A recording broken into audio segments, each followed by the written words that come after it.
হযরত আবু হুরায়রা রাদিয়াল্লাহু তাআলা আনহু তিনি বাহরাইনের যখন শাসক, দিনভর সারাদিন তিনি দেশ শাসন করতেন, বাহরাইন শাসন করতেন। আর সন্ধ্যা হলে মাথার মধ্যে লাকড়ির বোঝা নিয়ে তিনি রাস্তায় রাস্তায় বিক্রি করতেন। যে আবু হুরায়রা রাদিয়াল্লাহু তাআলা আমার নবীজির সবচেয়ে বেশি হাদিসের বর্ণনাকারী। হযরত আবু হুরায়রা দিনের বেলায় তিনি দেশ শাসন করতেন, সন্ধ্যেবেলায় মাগরিবের পর থেকে তিনি মাথায় লাকড়ির বোঝা নিয়ে তিনি বাজারে, মাঠে, ময়দানে, রাস্তায় তিনি ঘুরতেন বিক্রি করার জন্য। তাকে জিজ্ঞাসা করা হয়েছিল, আবু হুরায়রা, আপনি তো রাসূলের একজন বড় মাপের সাহাবী, আল্লাহ তাআলা আপনাকে এত বড় জ্ঞান সাগর দিয়েছেন, নবীর সাহাবীদের মধ্যে এত বেশি হাদিস কেউ বর্ণনা করতে পারেন নাই। আপনি দিনের বেলায় দেশ শাসন করেন, রাতের বেলায় তো বিশ্রাম প্রয়োজন, তা না করে আপনি মাথায় লাকড়ির বোঝা নিয়ে রাস্তায় রাস্তায় বিক্রি করার জন্য ঘুরেন, কারণটা কি? কারণ হচ্ছে দিনের বেলায় যখন রাষ্ট্র শাসন করি, এই শাসকের চেয়ারটা বড় মারাত্মক একটা চেয়ার। এইখানে বসলে তখন আর মানুষকে মানুষ মনে হয় না। এই জায়গায় বসলে তখন মনে হয় যে আমি সবার বড়, আমার মতো শক্তিধর আর কে আছে।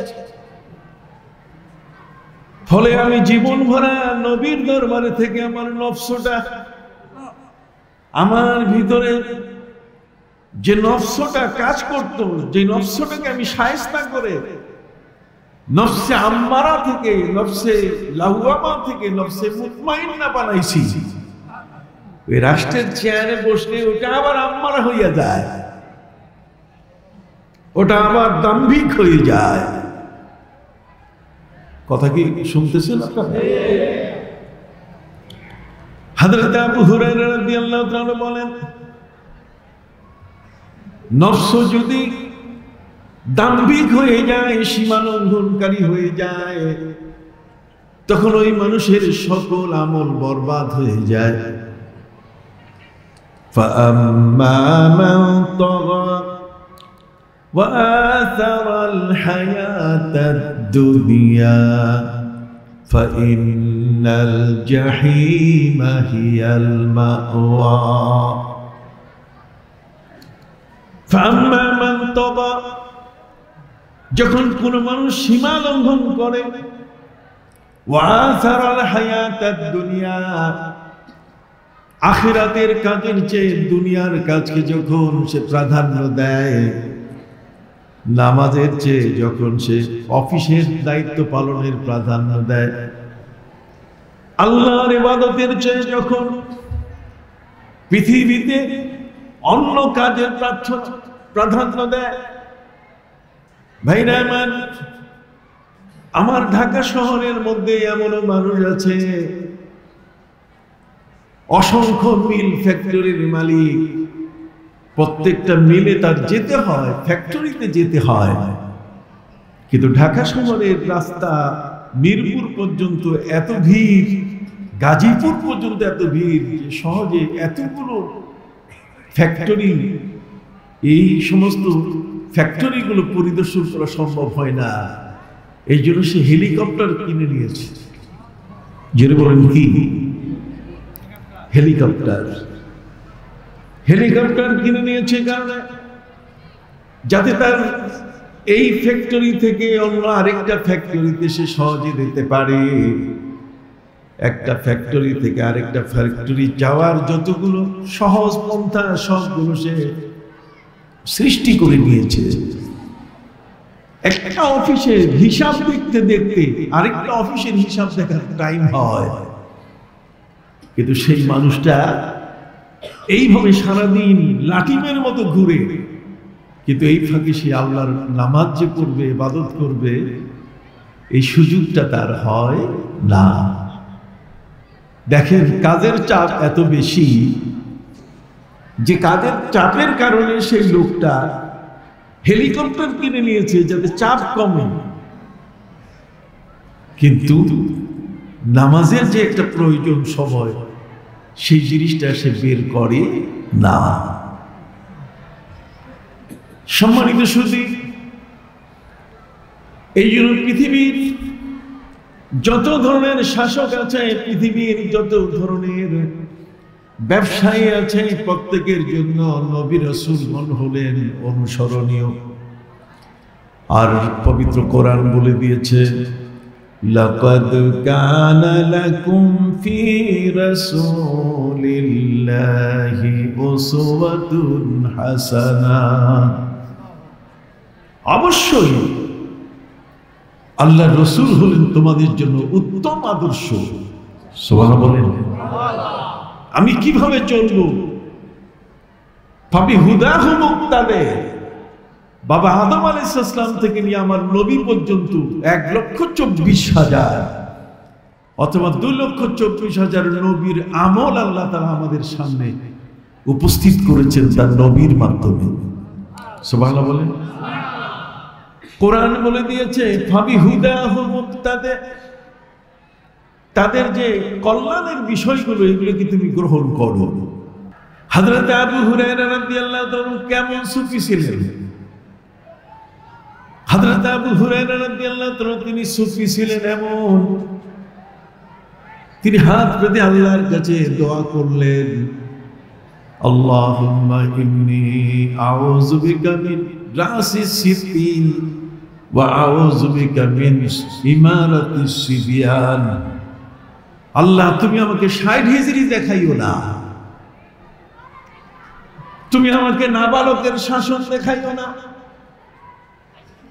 হযরত আবু হুরায়রা রাদিয়াল্লাহু তাআলা আনহু এই দোয়া শুনে যারা আমিন আমিন বলেছিল, সেই মানুষগুলো হযরতে আবু হুরায়রা রাদিয়াল্লাহু তাআলাকে জিজ্ঞাসা করেছেন, নবীর সাহাবীদের মধ্যে আবু হুরায়রা,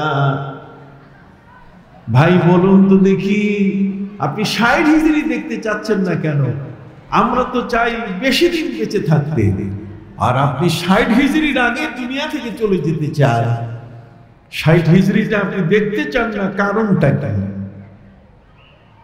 সুবহানাল্লাহ বলেন। হযরত আবু হুরায়রা রাদিয়াল্লাহু তাআলা বলেন, 60 হিজরি আমি এই জন্যই দেখতে চাই না। 60 হিজরিতে একটা ঘটনা ঘটবে, যেই ঘটনার বেদনা কিয়ামত পর্যন্ত থাকবে। এই ব্যথাটাকে কেউ দূর করতে পারবে না। কথা বলেন। 60 হিজরিতে এমন ঘটনা ঘটবে একটা, যেই ঘটনা সারা পৃথিবীর সমস্ত মানুষকে রক্তক্ষরিত করবে, কলিজা থেকে রক্তক্ষরণ হবে কিয়ামত পর্যন্ত সকল মানুষের, অর্থাৎ যারা ঈমানদার মুসলমান তাদের। সাহাবায়ে কেরাম জিজ্ঞেস করলেন, আবু হুরায়রা, সুফি মানুষ, আপনি কি দেখলেন?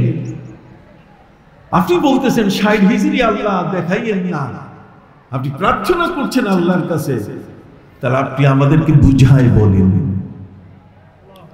হযরত আবু হুরায়রা রাদিয়াল্লাহু বলেন যে 60 হিজরিতে এই পৃথিবীর সবচেয়ে বড় একটি দুর্ঘটনা ঘটবে, আর সেটি হলো নবী দৌহিত্র ইমাম হুসাইন রাদিয়াল্লাহু তাআলা আনহুকে শহীদ করে দেওয়া হবে। নবী দৌহিত্র প্রিয় নবীজির নাতি হযরত ইমাম হুসাইন রাদিয়াল্লাহু তাআলা আনহু নির্মমভাবে শহীদ হবেন। তার কল্লা কেটে ফেলা হবে, রক্তাক্ত হয়ে যাবে জমিন। তার নিহত হওয়ার কারণে, শহীদ হওয়ার কারণে আকাশের সূর্য সেদিন দেখা যাবে না। গোটা পৃথিবীটার মেঘগুলো সব রক্তের বর্ণ হয়ে যাবে। আপনি সুবহানাল্লাহ বলতেছেন না? একজন সুফি মানুষ, উনি স্বপ্নে নয়, তিনি তার মুরাকাবা, মুশাহাদা, তিনি তার জীবনের যে আমল করেছেন সে আমলের চক্ষুটা এত বড়।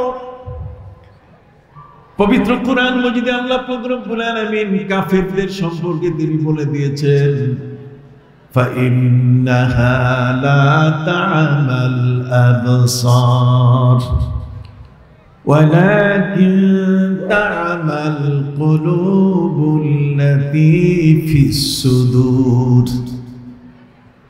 কাফেরদের চোখ অন্ধ হয় নাই, ওরা আমার নবীকে দেখে, নবীকে তারা চিনে। فإنها لا تعمى الأبصار, তাদের চোখের দৃষ্টি নষ্ট হয় নাই, কিন্তু ওয়ালাকিন তা'মাল কুলুবুল লাতী ফিস সুদূর, তাদের অন্তরের যে চক্ষুটা, এই চক্ষুটা অন্ধ হয়ে গেছে। এই কারণে তারা আমার নবীর শ্রদ্ধা, নবীকে যেভাবে সম্মান করতে হয় সে সম্মানটুকু তারা করতেছে না। অতএব পবিত্র কোরআনের এই আয়াত দ্বারা বোঝা গেল যে চোখ তিনটা। কয়টা? জোরে বলেন কয়টা? একটা হলো ডান চক্ষু, আরেকটা হলো বাম চক্ষু, আরেকটা হলো অন্তর চক্ষু। কোরআন বলছে فإنها لا تعمى الأبصار ولكن تعمى القلوب التي في الصدور। তার অন্তরের ভিতরে যে চক্ষুটা, এই চক্ষুটা কি হয়ে গেছে? অন্ধ হয়ে গেছে। তাহলে অন্তরের চক্ষু যদি অন্ধ হয় তাহলে সে চোখ থাকলেও উপলব্ধি করতে পারে না। বাবারা, আমার কথাগুলো কি আপনারা বুঝতেছেন, শুনতেছেন? আমি চেয়েছিলাম 10টার সময় আপনাদের সাথে কথা বলতে, তার কারণে এই সমস্ত কথা বলতে গেলে চোখে ঘুম থাকলে একটু বোঝা যাবে না, সামান্যতম বুঝতে পারবেন না যে আমি কি বুঝাতে চাচ্ছি আপনাদেরকে। আপনাদেরকে বিষয়টা বুঝতে গেলে খুব সজাগ থাকতে হবে, মগজ তাজা থাকতে হবে, নাহলে বোঝা কঠিন। তাহলে চক্ষু কয়টা? সবাই বলেন চক্ষু কয়টা? ডান চক্ষু, বাম চক্ষু, আরেকটা কি? অন্তর চক্ষু।